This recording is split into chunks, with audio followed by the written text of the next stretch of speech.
नमस्कार दोस्तों, आपका फिर से स्वागत है हमारा इस न्यू वीडियो में। तो दोस्तों, आज के इस वीडियो में हम बात करेंगे बिहार में जमीन सर्वे को लेकर बहुत सारा प्रॉब्लम है, बहुत सारे लोगों का सवाल है। तो मैं आज बताऊंगा कि आखिर जमीन का परिमार्जन कराना क्यों जरूरी है। देखिए, पहले क्या होता था, पुराना जमाने में क्या होता था, कुछ साल पहले 30 साल 40 साल पहले जो जमीन रजिस्ट्री होता था, उस समय में क्या किया करते थे पूर्वज लोग कि जमीन का एक जमाबंदी करा लेते थे, उसी से एक रसीद कटता था। और रसीद क्या होता था, हस्तलिखित रसीद होता था। उसमें सिर्फ आपका एक जमाबंदी नंबर रहेगा सिर्फ, और उसके बाद आपको पैसा देना है, यानी कि भू लगान आप जिसको बोलते हैं, वो लगान आपको हर साल भरना पड़ता था। लेकिन उस समय में क्या होता था, ऑनलाइन सिस्टम नहीं था।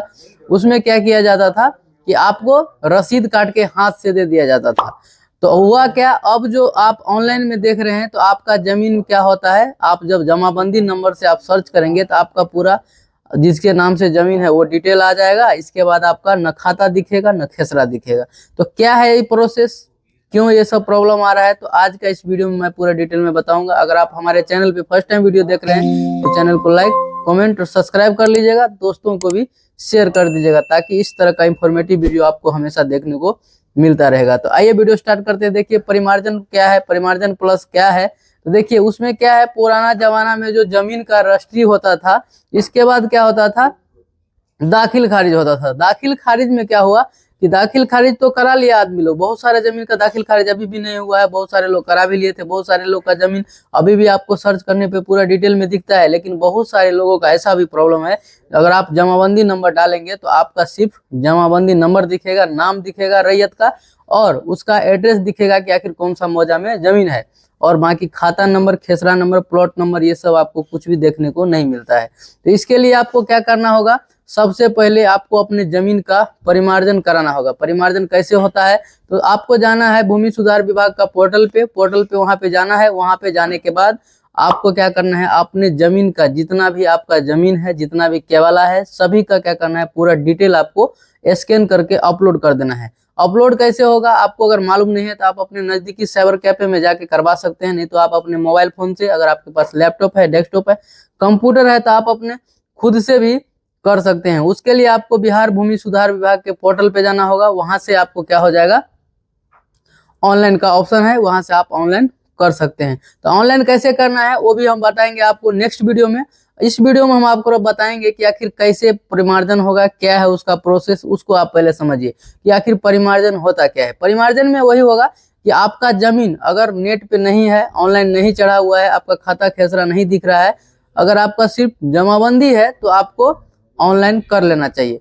कैसे होगा ऑनलाइन, आपको बता दिए कि आपको भूमि सुधार विभाग के पोर्टल पे जाना है। इसके बाद वहां पे जाके आपको क्या करना है, अपने केवाला या खतियान जो भी आपके पास डॉक्यूमेंट है, कितना जमीन है, पूरा डिटेल में उसको अच्छा से क्या करना है, उसको भर देना है।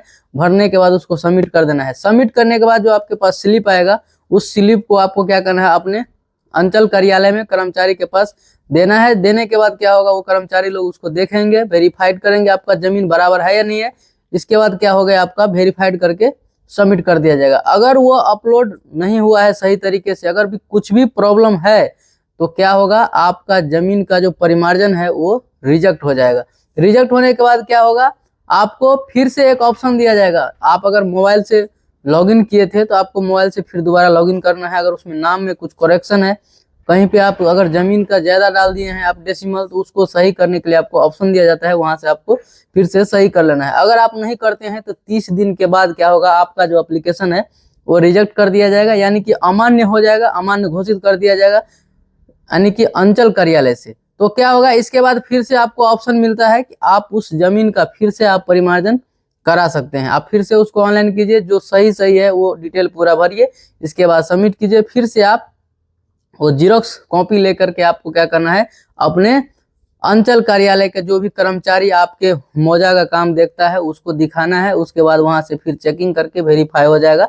इसके बाद क्या हो जाएगा, आपका जो जमीन खाता खेसरा आपको नेट पे नहीं मिल रहा है, वो आपको नेट पे दिखेगा जब आप जमाबंदी नंबर डालेंगे। इसके बाद आपको पूरा खाता खेसरा पूरा डिटेल में क्या हो जाएगा, आ जाएगा। बहुत सारे लोगों का कमेंट है, बहुत सारे लोगों का कहना है कि सर देखिए, हम तो जमीन का परिमार्जन कर दिए थे, लेकिन हमारा क्या हो गया है, रिजेक्ट हो गया है। यानी कि उसमें मेल आया है, उसमें लिखा हुआ है कि आपका जो है सो किन कारण से किया गया है, वो पूरा डिटेल में लिख दिया जाता है। इसके बाद क्या होता है, बताया जाता है कि आप इसको एडिट करके फिर से आप 30 दिन के अंदर रीसबमिट कर दीजिए। अगर आप नहीं करते हैं तो आपको 30 दिन के बाद क्या हो जाएगा, ये रिजेक्ट हो जाएगा। इसके बाद आप फिर से आवेदन आप कर सकते हैं। तो इतना तक आप समझ गए कि जमीन का परिमार्जन क्या होता है, कैसे है, उसका कैसे क्या प्रोसेस है, ये सब आपको समझ में आ गया। देखिए, अगर आप परिमार्जन अभी नहीं कराएंगे तो क्या होगा, आपका खाता खेसरा वो सब कुछ भी नहीं दिखेगा। पुराना जमीन है, उसका कुछ भी डिटेल नहीं दिखता है। आप नेट पे डालेंगे तो सीधा आप अपना जमाबंदी नंबर डालेंगे तो आपको खाता खेसरा नंबर, बहुत सारे ऐसा लोग हैं, 90% लोग ऐसे हैं जिनका नहीं दिख रहा है खाता खेसरा नंबर। बहुत कम 10% को ही उनका खाता और खेसरा दिख रहा है। तो इसीलिए आप सबसे पहले, अगर आपका पुराना जमीन है तो सबसे पहले जरूरी है कि आप अपने जमीन का परिमार्जन करा लीजिए। परिमार्जन कराने के बाद क्या होगा, आपका अपडेट हो जाएगा पूरा डाटा, और पूरा डाटा जब अपडेट हो जाएगा इसके बाद आप अपना जमीन का सर्वे कराएंगे तो क्या होगा, आसानी से आपका जमीन का सर्वे हो जाएगा, कोई भी परेशानी नहीं होगा। तो दोस्तों, मैं उम्मीद करता हूं कि मैं आपको बता पाया हूं कि आखिर परिमार्जन क्या होता है, कैसे है करना, क्यों जरूरी है। अगर आपको हमारा वीडियो थोड़ा भी अच्छा लगा होगा तो चैनल को लाइक कर दीजिएगा, कमेंट कीजिएगा और दोस्तों को भी शेयर कीजिएगा, ताकि इस तरह का इंफॉर्मेटिव वीडियो सभी को देखने को मिले। तो बाकी वीडियो लास्ट तक देखने के लिए थैंक यू, धन्यवाद।